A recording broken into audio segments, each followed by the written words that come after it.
Bienvenue sur mon podcast. Mon nom est Catherine Solaris et ici je partage avec vous mes expériences personnelles. Contrairement à ma chaîne YouTube ou à mes livres et formations où je présente plutôt des notions et de la théorie. Donc si vous avez envie d'entendre des expériences vécues et des réflexions sur le domaine de l'ésotérisme, de la spiritualité et du développement personnel, vous êtes à la bonne place.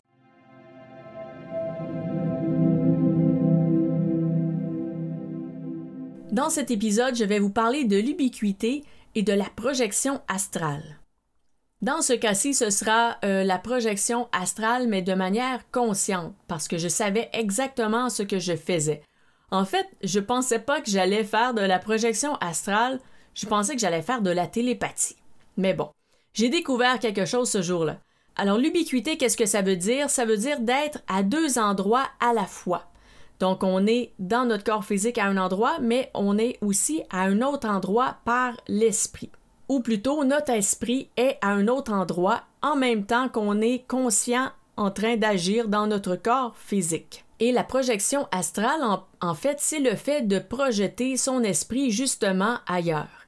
Alors, je fais la différence entre le voyage astral, qui est le fait de voyager dans l'astral, donc le fait que notre âme sort de notre corps et se promène dans l'astral. Donc, elle voyage, elle va un peu partout. Tandis que la projection astrale, c'est plutôt le fait de projeter notre conscience, notre esprit dans l'astral pour aller voir un lieu, une personne ou peu importe.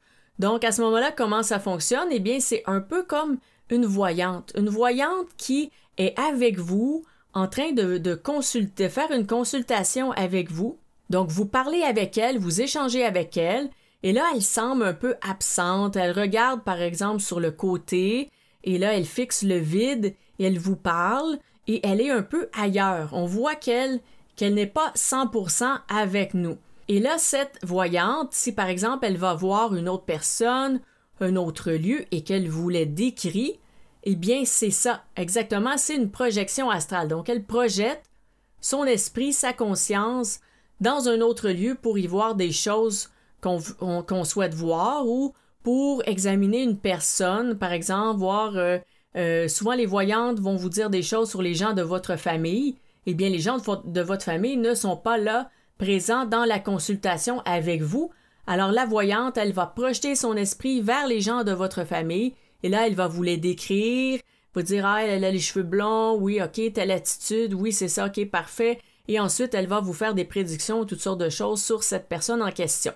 Les gens qui font aussi des lectures d'énergie, par exemple, si on fait un soin de Reiki à distance et qu'ensuite on veut examiner l'énergie pour voir si les problèmes se sont placés, si les zones souhaitées ont été bien traitées, eh bien, on peut faire une lecture d'énergie. Alors, c'est la même chose, on projette notre esprit vers la personne et là, on va analyser, on va voir ces énergies, que ce soit ses chakras, ses corps astraux, on va voir ou sinon, de manière globale, la personne, eh bien, c'est ça, c'est notre nous, c'est un peu un double de nous qui se projette là-bas et qui va aller observer pour nous. Maintenant, le test que j'ai fait qui se rapporte à l'ubiquité et à la projection astrale, eh bien, c'est que j'avais discuté avec une personne et cette personne me disait qu'elle était télépathe. Et à cette époque précisément, j'entraînais mes dons et j'essayais de me pratiquer à toutes sortes de trucs et je savais que ma télépathie était excellente avec une autre personne. Donc je me suis dit, parfait, je vais essayer avec cette nouvelle personne, ça me fera au moins 2 tests. Alors je vais essayer avec cette personne puisqu'elle me dit qu'elle est télépathe. Alors je lui ai proposé de faire un test. Elle a dit oui, c'est parfait, ça serait très intéressant. Donc, pense à moi demain et essaie de m'envoyer des phrases ou des mots et ensuite je te dirai ce que j'ai reçu. Ce qui est arrivé, c'est que le lendemain, moi, j'allais à la Ronde. La Ronde, c'est un parc d'attractions à Montréal et on s'entend que lorsqu'on est dans un parc d'attractions, on n'est pas dans une méditation profonde en train de se dire « je t'envoie cette pensée ». Donc, j'étais dans l'action, j'étais en train d'avoir du plaisir, il y a du bruit partout autour. Alors, ce que j'ai fait, j'ai quand même fait l'exercice, ce qui était en fait de penser à la personne. Et là, je lui envoyais « Salut, telle personne, son nom, donc salut, tel nom, me reçois-tu? Et là, peut-être que je disais un mot, je vais dire par exemple popcorn. Donc, j'envoyais régulièrement salut, m'entends-tu, popcorn. Comme ça, elle avait des chances d'entendre une phrase ou juste le mot que je lui avais envoyé, dont je me souviens plus c'était quoi, mais voilà.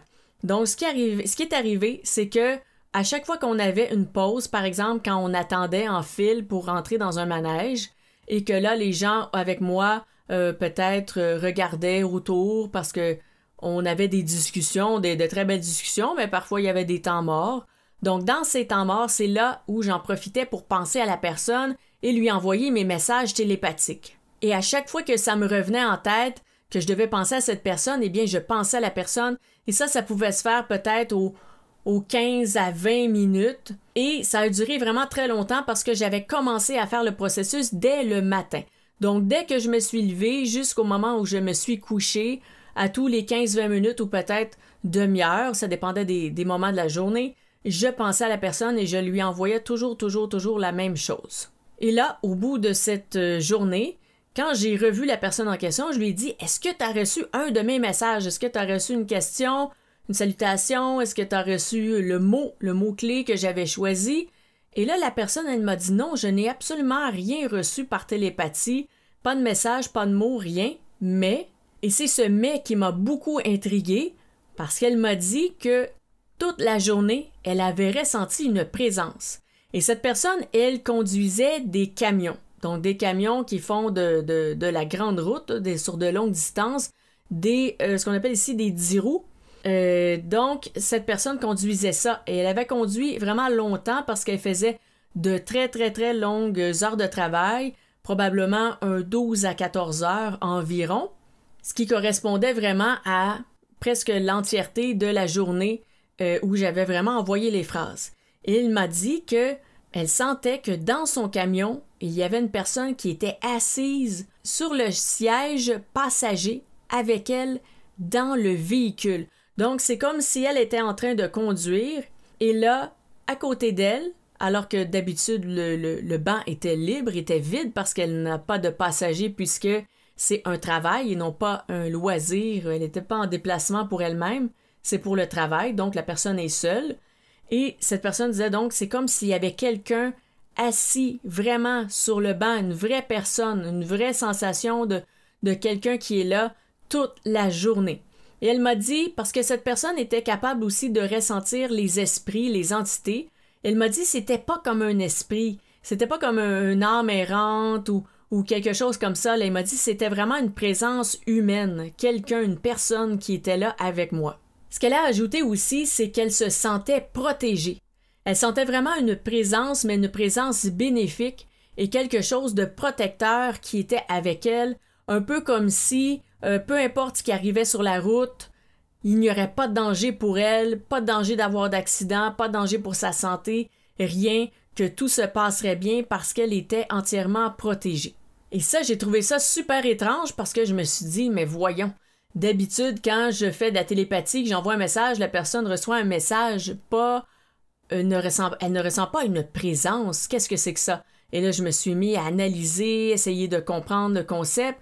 Eh bien, c'est ça, c'est que c'est de la projection astrale. Donc, au lieu d'envoyer un message vraiment avec mon pouvoir de télépathie, de vraiment faire une phrase et de la projeter, j'ai tellement pensé à la personne de manière régulière que j'ai fini un peu par être là-bas aussi. Donc, c'est l'ubiquité. Donc, j'imagine que souvent, les parents, quand ils s'inquiètent pour leurs enfants, ils peuvent probablement faire ça. Donc, penser régulièrement à quelqu'un, c'est un peu se projeter vers la personne. Après, est-ce que ça se fait de manière négative aussi? Probablement. C'est pour ça que c'est bien de toujours faire une protection dans l'énergie, par que ce soit des rituels, des prières, des visualisations, demander l'aide de vos anges, de vos protecteurs. C'est toujours bien d'avoir une protection parce que oui, l'humain en général a beaucoup de capacités. Là, c'est clair que cette personne avait déjà des dons développés et qu'elle était consciente quand même de certaines capacités qu'elle n'a pas toutes. Donc ça, c'est une personne qui, elle sait ce qu'elle fait, mais en même temps, elle ne sait pas ce qu'elle fait, mais elle a des capacités ouvertes. Et là, je comprends que on peut se dire, ah ouais, mais si la personne a des dons, c'est normal qu'il se produisent des choses comme ça, comme de la télépathie ou de l'ubiquité ou des choses comme ça, mais à mon avis, même les gens dits normaux sont capables de faire ces choses-là parce que ce sont des phénomènes naturels. Ce ne sont pas des phénomènes poussés qui demandent de l'expérience poussée à l'extrême. C'est le fait de penser à quelqu'un de manière vraiment intense qui va faire ça.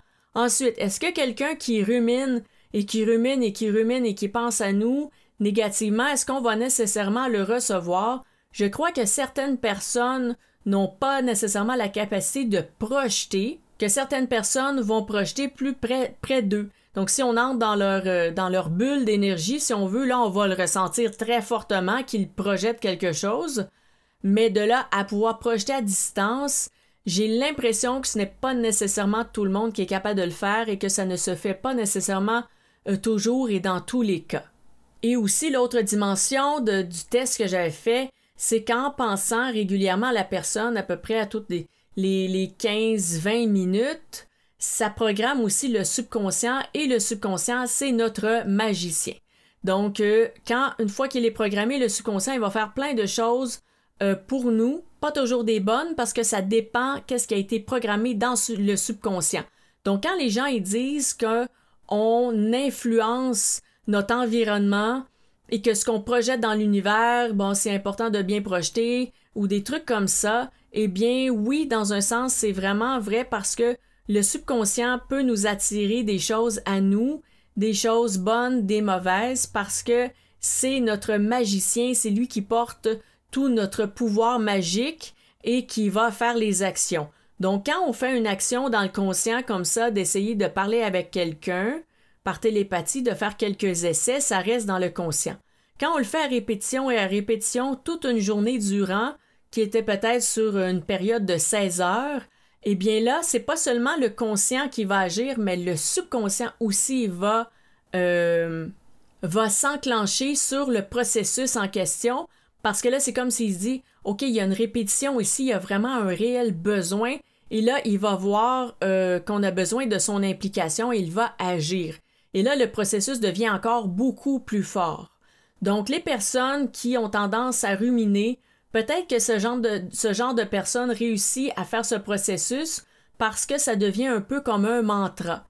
Donc, le mantra, ce sont d'émettre des sons ou des phrases de manière répétitive et de les amplifier par la méditation. Bien sûr, les notions sur les mantras sont positives. Ce sont des systèmes de croyances qui ont été établis pour apporter des bonnes choses dans la vie des gens. Ce n'est pas négatif. Mais après, est-ce que l'hypothèse sur le fait que les gens qui ruminent beaucoup créent des mantras négatifs et que ça a ensuite un impact dans l'énergie? Je fais l'hypothèse que oui. Si un jour cette hypothèse pour moi se confirme, eh bien, je vous ferai soit une vidéo YouTube pour expliquer le phénomène ou soit un épisode de podcast pour raconter des exemples, mais je laisse cette hypothèse en suspens. Alors voilà, c'est pas mal ça qui fait le tour de cette expérience d'ubiquité et de projection astrale et je vous reviendrai probablement dans un autre épisode avec la projection astrale mais inconsciente. Donc une personne qui s'est déplacée justement dans l'astral pour venir observer et qui a très bien vu et qu'on a vu nous aussi en retour, mais qui dit ne pas avoir fait ça. Donc la personne, elle a fait une projection astrale, parce que moi j'ai demandé l'intervention d'une personne pour qu'elle vienne analyser quelque chose dans l'énergie chez moi. Donc je demande à la personne s'exécute, elle fait son analyse, je crois que c'était par les cartes ou par intuition, sauf qu'elle s'est vraiment déplacée par projection astrale chez moi parce qu'on l'a vu dans l'astral, on a vu sa silhouette. Mais bref, cette personne dit qu'elle ne s'est pas déplacée, que c'est faux, mais je vais vous raconter cette histoire dans un autre épisode parce que c'est vraiment intéressant de voir à quel point parfois il y a des phénomènes tout à fait naturels et inconscients, involontaires, qui se font parce qu'ils se font, parce que c'est comme ça qu'est constitué notre monde d'énergie. Nous sommes faits d'énergie et tout ce qu'on fait va généralement avoir un impact aussi dans l'énergie. Donc, je vais vous revenir avec cette histoire. Si l'épisode présent vous a intéressé, le prochain sur ce sujet devrait grandement vous intéresser aussi. Donc, je vous dis à la prochaine!